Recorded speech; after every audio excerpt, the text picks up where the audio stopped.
Okay, here we have a 2002 Ford Escape that came in with a no start. You turn the key and you get absolutely nothing. I just want to show you one of the first things you want to check, which in this case would be the on the dashboard. You see this light right here that's blinking that says theft? Let me just show you. When you try to start it, this is what happens. Absolutely nothing, but you see that theft light is blinking.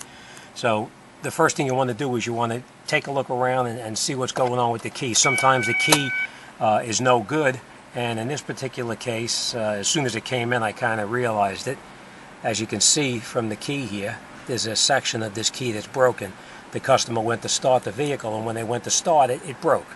When it broke, they just figured, oh, you just put the key in the ignition, you start it up, and you're good to go. But what happens when they put it into the ignition, they didn't realize that the little resistor was missing. So now, after looking on the floor in the car, I did find the little resistor. So if everything works well, we should be able to take the resistor, hold it next to the receiver, and get the car to start. So we're just going to do that.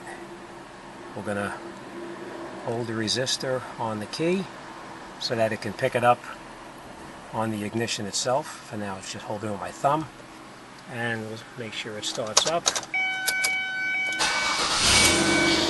which it does. And as you can see, the theft light no longer is blinking. I'll show you. When you turn the key to the on position, it lights up, but now the system has actually realized that, yep, this key is the one for this car. The resistor matches the coding in the computer, and it allows the car to start up. And that's it. So sometimes the simplest thing can be the problem without replacing the starter, the battery, or anything like that.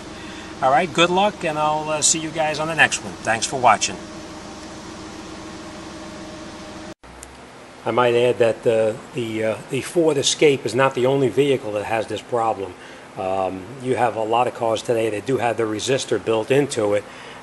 So whether it's a Ford or a Honda, or I've seen it already with a Honda, I've seen it with the Toyota, where the transponder or the resistor falls out and then it cannot read the code in it. So don't overlook the simple things, and good luck, and I'll see you on the next one.